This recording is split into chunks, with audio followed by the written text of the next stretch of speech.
Magandang umaga, ka-farmers. Meron po tayong hindi inasahan na pangyayari po dito. Ayan, medyo malaking mangga po ito. Tumumba po sa may daanan natin. Pero laking pasalamat natin at kahit papano wala naman pong naksidente. Kaya nagtawag po tayo ng mga kasamaan sa barangay, mga tanod, para pagtulong-tulungan. Ito ka-farmers, may nadali na konti rito, pero laking pasalamat natin at walang taong nasaktan. Ayan.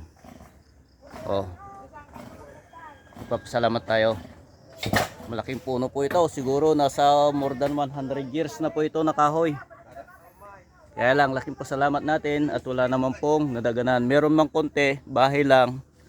Ang inaano lang po natin, wala naman pong na buhay, kaya nagpapasalamat po tayo. Ayan.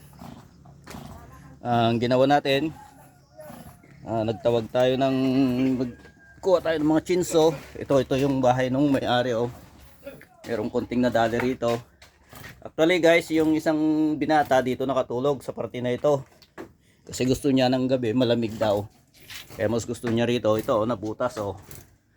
Nagpapasalamat naman tayo kahit paano walang nangyari. Yan.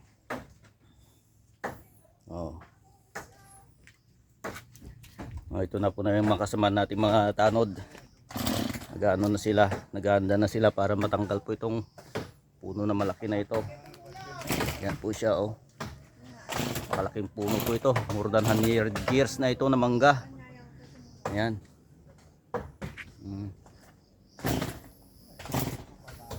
Nagpapasalamat tayo at walang nangyari. Yan, mag-umpisa na po sila.